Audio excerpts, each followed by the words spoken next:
excitement about this panel for the last few weeks. And the prior panel, I think, set us up well to answer this question of how is the AI algorithm going to evolve? It's probably the most, or one of the most important questions to answer. It'll affect the global economy, but also how we divide labor between humans and AI ultimately.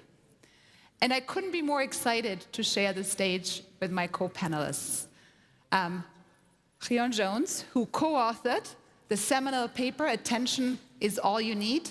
By the way, I think you're the inventor of the title, though, I may say that.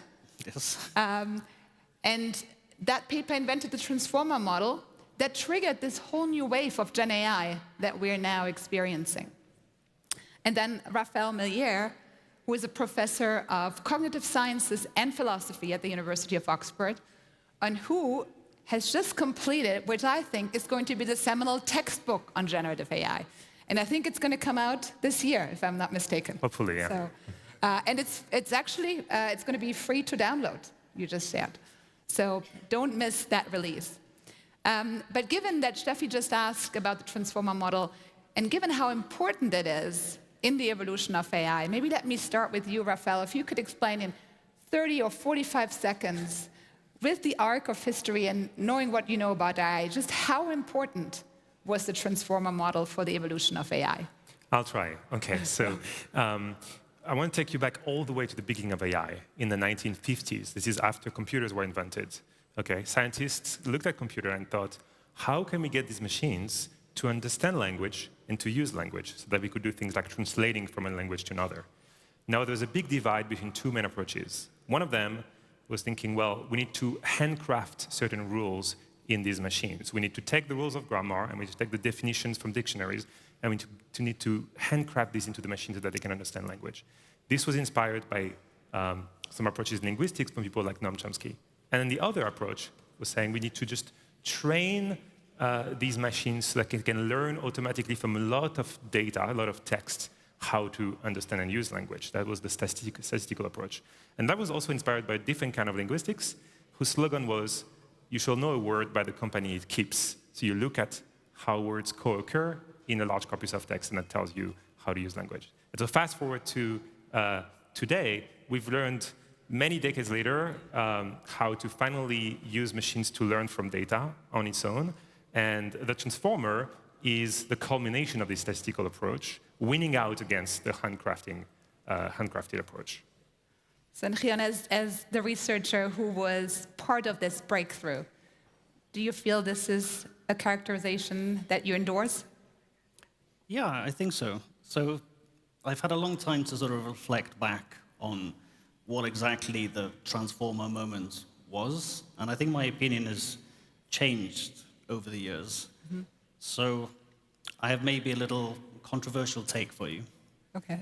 I no longer think that the transformer was actually an architectural breakthrough. It was actually an engineering breakthrough. Mm-hmm. So people might be under the impression that the transformer, because it works so much better than the previous state-of-the-art, that it must somehow be fundamentally better, like doing something fundamentally different. But it actually isn't. It's built out of exactly the same parts as the previous state-of-the-art, which is recurrent neural networks. So deep multilinear perceptrons, residual connections, even attention is all you need, was already in existence. And the transformer is just a different way of putting them together. And I think most researchers would agree that RNNs, if we could scale them as much as transformers, would work just as well. So what is actually the difference?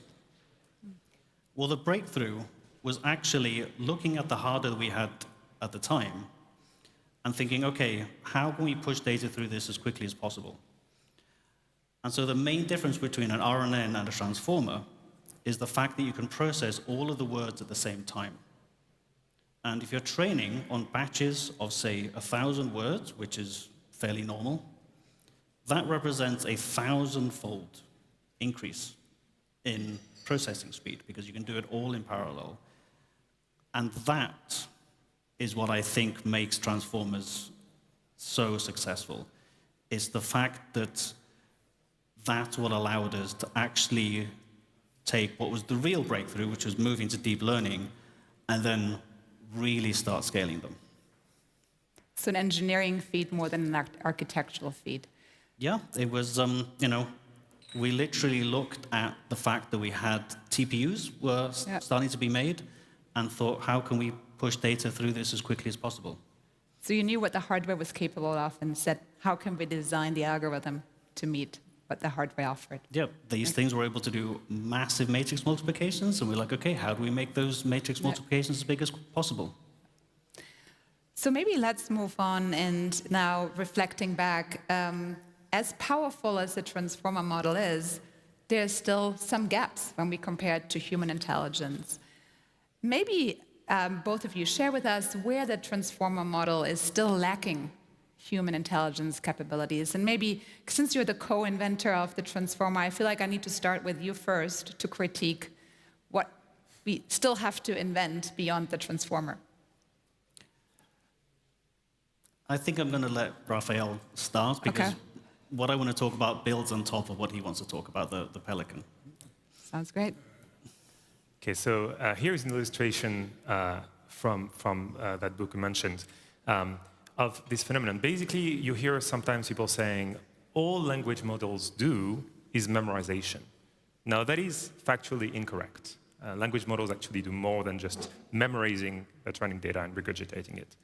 They can generalize to new problem to a certain extent. So here's an example all the way to the left. If you ask ChatGPT, generate an image of a pelican riding a bicycle, it's probably never seen that image in its training data, right? You don't see pelicans riding bicycles when you walk around, but it can do it. Why? Because the pattern of an agent rating a vehicle is common enough. Now, if you ask it, generate an image of a bicycle riding a pelican, that's an example of broad generalization, generalizing to a radically new kind of task or input. And there it fails. It does the exact same thing. It puts the pelican on top of the bicycle again. Now, what we did with my co-author is that we tried that on one of his daughters, and she could do that from her young age with no problem. She could, the drawing is very nice. It doesn't have the detail that the AI puts in the drawing, but it's actually conceptually correct, and that's the important bit. So that's just one example of this failure of broad generalization. Yeah, I think the general point is, if you look at humans, they are still capable of doing things that the state-of-the-art AI can't do. Right? And this kind of generalization is a good example. Another example is humans need far fewer examples to learn from. Right? AI is still incredibly data hungry. And I kind of feel that recently we've been able to sweep that problem under the carpet just because we have hyperscaling now. But it doesn't change the fact that it is a fundamental problem that we need to look at. And people should be interested in fixing it, because if we can make things which are much more data efficient, that means that we'll be able to train even more powerful AI. Do one of you share maybe the Sudoku problem that, again, the traditional large language models are struggling with? There's another, I think, slide, if you could maybe pull it up. Yeah, I think the clock is a good example. Oh, it's a good example too. It's the same genre of example as the pelican. These image models have seen countless clocks. Like, you need to show them literally millions of images of clocks for it to be able to generate this kind of image. But even after seeing all of those clocks, it still isn't able to do this properly. And the reason is, when you're advertising a clock or a watch, apparently the most aesthetically pleasing arrangement of the hands looks like this. So it's seen millions of examples, but it looks like this. But a human has no problem separating the two and would, understand what this prompt is asking for. Again, I think a very small child should be able to do this, having seen far fewer examples of clocks. And if you go to the next slide, this is what's called a variant Sudoku. So hopefully everyone's familiar with Sudokus. So what variant Sudokus are much more complicated Sudokus, where you take the standard Sudoku rule set, and then you add arbitrary rules on top of that. And we released a data set called Sudoku Bench, which takes these kind of Sudoku puzzles and poses them as like the next reasoning benchmark. And it shows exactly the same problem, but in reasoning space. Because it's been trained on a certain kind of Sudoku, but then the Sudokus it hasn't seen has been handmade by expert puzzle setters to have a new set of rules which combine in a new way that require you to have a sort of aha moment of understanding how to solve this puzzle. That's another sort of generalization step, sort of bicycle on top of pelican problem that large language models still can't get past.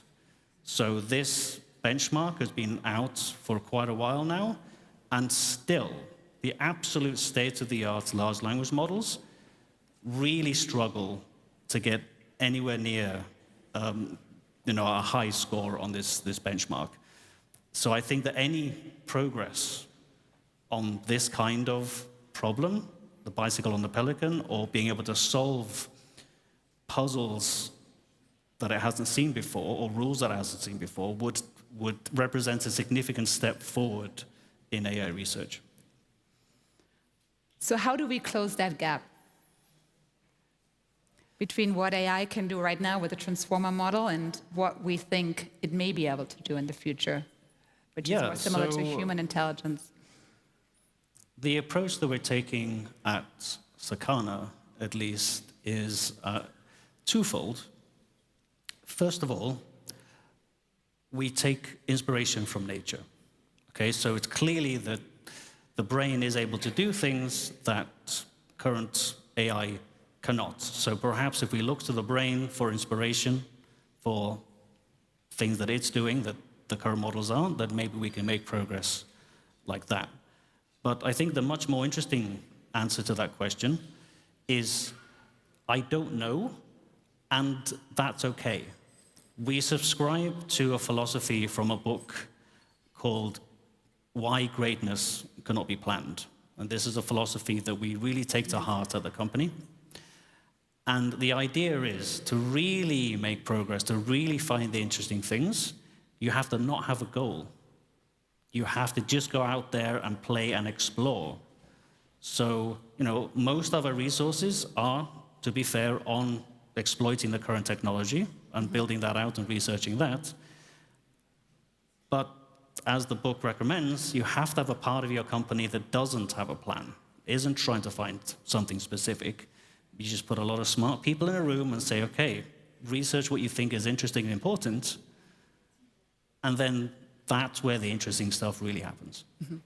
So I don't know, but I think exploring more is the way to find it. And biological plausibility is one of those ways where you think you could start. Yeah, absolutely.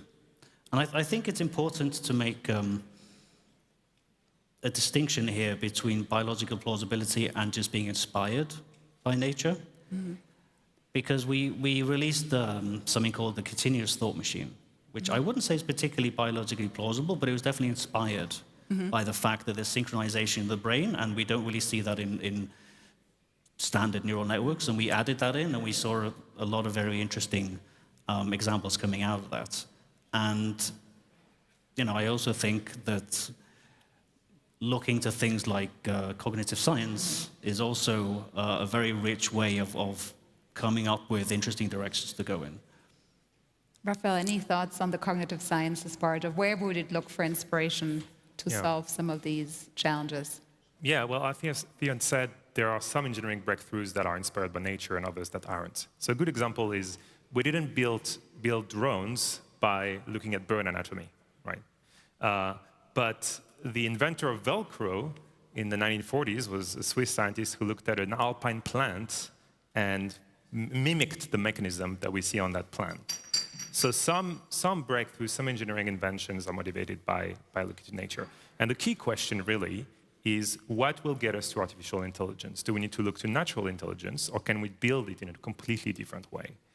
And if we want to look at natural intelligence, one thing we can do is turn to the low-level details of biological minds to look at how the brain is organized, how it evolved, and that's one of the approaches that Sakana has been pioneering. Another thing we can do, and it's not mutually exclusive, but we can look at the lessons from cognitive science and psychology, the more high-level discoveries about how the mind works. So I'll just give two examples of how current models, what they're missing if you look at cognitive science. So one of them that's very important to understand is that current models are just trained once, roughly speaking, and once they're trained, they no longer really learn in a fundamental sense. When you talk to ChatGPT, it doesn't actually learn from these interactions in a fundamental sense. So one of the tough nuts to crack in AI is called continual learning. That's what we do, what animals do, where we continuously learn from interactions with the world. And the open secret is that we don't fully know how to do this well currently. That's one big one. Another one is the way AI works today is it's trained on this massive amount of data from the internet. That's a very weird way to develop intelligence, right? You just kind of go through millions of web pages, random stuff from the internet. A lot of it looks incredibly noisy and messy when you've got the data. And only then you tack on things like a visual component to look at images or things like that, and an ability to chat with a user. Now, if you think of human babies, when they're born, their first interaction with the world, even before they're born in the womb, is sensory, right? First and foremost. And as soon as they're born, they already start experimenting. They grab their feet, figure out, is that part of my body or is that part of the external world? And it's only a few years later that they start learning language and mapping what they've learned from these sensory interactions, perceptual interactions, with linguistic concepts. So the trajectory of AI today is completely lopsided compared to the trajectory of biological agents. That's another big difference. And I think an interesting comparison as well that maybe would surprise people who are not deep into AI research is the fact that we don't even have a concept of a curriculum when we're training AI. You might think it would make sense to train an AI on very simple primary school mathematics first, and then train it on middle school, and then high school, and then advanced calculus. And that's not what we do at all. We just put it in one big pile and just mix it up, and then just say, predict the next word on all of that. So that's another, I think, very strong indication that there's this gap that we're talking about today. That it's sort of telling you that, okay, as successful as the current AI is and as good as it works, there's evidence that there's a weird gap between the way that humans learn and the way that AI works. And it's sort of interesting. I mean, Richard said before that he bets on language being the common denominator and maybe the way forward. But we have this saying as humans that a picture says more than 1,000 words. And so visual or sensory inputs, do you think they're going to be key going forward to unlock the next algorithmic innovation? Because he said he's betting on language. Yeah, I think that's what we learned from large language models, is how important language is and how much intelligence is infused inside that data. So I think that's an important lesson. We shouldn't forget that. But we've been talking a lot about reasoning after we met, and I think that's a very good example of how going all in on language is another kind of very good example of something that's not quite right.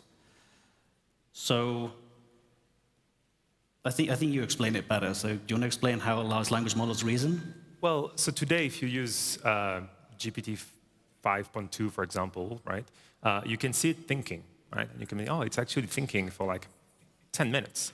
Actually, what it's doing when it's thinking is it's generating tokens, so loosely speaking, generating words, the same way in which it will respond to you, but it just does this for 10 minutes, and then it gives you an answer. So an analogy is this. Imagine if every time I asked you a question or to solve a problem, you couldn't think in your head. You had to take a piece of paper and a pen, and you had to literally write down in language, in English, every thought that you had and write a book's worth of these thoughts. That would be a really weird way to think, right? And what we have, humans, probably in some form also many animals, is the ability to think in our heads, think continuously in light and space instead of thinking in this external tokenized way that's very artificial. Yeah, so the answer to your question is basically, yes, almost certainly, I'm sure everyone here can feel that there's a way that we reason non-linguistically, conceptually, visually. But right now, state-of-the-art AI is forced to reason entirely in language. I mean, it's almost, to the point where it's a bottleneck at the level of a word. Like, you will reason by outputting a word, and all the information you then get is what word you put out. And this is weird, right? You would think if we really had true AI, then an AI would just be able to reason in its own head. But what we've created is a neural network that can predict the next word. But in order to get them to reason, we have to write good old-fashioned computer programs as a harness around these neural networks in order to almost trick them into reasoning. I want to pick up on one thing that you said, which I think is very interesting, about creating conditions that are conducive to scientific breakthroughs. Maybe talk a little bit about how it was at Google back then, where the transformer moment happened, and what you're creating now with Sakana, and also what you're seeing in academia. Einstein, I think, said, look, he was working at the patent office, right? And 4 of his breakthroughs happened while he was working at the patent office, and he said it was the best environment because I had no pressure to publish. I had no investors that would tap on my shoulder where the next product is. So how are you creating this environment to come up with the next breakthroughs? Yeah, it basically, every time I get an opportunity to do some public speaking, it's one of the ideas I try to push, is the fact that we don't have enough research freedom right now, and actually all the investment and pressure that's come in is giving less freedom. And I think it's kind of obvious that that's where the next breakthrough is going to come from. So it's odd to me that there's so much excitement in AI and we're not, putting anything on the long bets. Right. And you'd think academia is the place where you have more freedom, and that's true to an extent. But I would say in either case, the currency of the industry world is investor or shareholder value. The currency of academia is citations, publications. And there's this pressure in either case to put outside a product that works as it is, that is nicely building on previous work and exploits what already works. Because that's the way you can publish quickly, you can get a product quickly, but that's not the way you make fundamental breakthroughs. So I think one of the lessons we'd want to impart is we need to invest in fundamental exploratory research, trying things out, even if they don't work right away, because that's how you get breakthrough, and that holds for industry, and that holds also for academia. We need to create the conditions where researchers can work freely on new ideas. Let me just quickly ask conditions for breakthroughs. So of course, this all has a geopolitical dimension as well, and DeepSeek V4 is supposed to come out in a month. There's a lot of hype around it. Will we have another DeepSeek moment? Will maybe the next breakthroughs come via DeepSeek or also from other research labs in China? Well, I think I have to be controversial again and say that's engineering, not a breakthrough, because that is exploiting the current state of the art rather than trying to say what's coming next. So basically, driving more efficiencies for current algorithms, where do you come out? I agree. I think clearly the DeepSeek team is very talented and very good at optimizing the existing architecture, which is the transformer, and finding a way to tweak it to make it more effective to train, especially when they have limited access to compute, right, with the import bans. But they don't have the luxury, I think, to invest in this fundamental exploratory research like some Western companies, some companies in Japan can do, precisely because they have a strong pressure to be the best and get state-of-the-art performance for language models before they can have the luxury of doing that. So given that we're here in Europe, what about Europe? I mean, it doesn't have the weight of the transformer model resting on its shoulders. Could it happen here? What do you think? And how? How would you advise it? Yeah, same advice. Don't try to keep up with the hyperscalers. Try to do something different.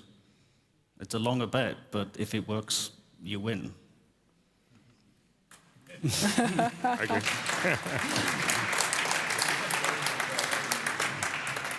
I think probably no better way to close this panel. We're a little over time, but thank you so much for your thoughts. We're going to bet we're on Europe, and we're going to root for everyone here to come through with the next breakthrough.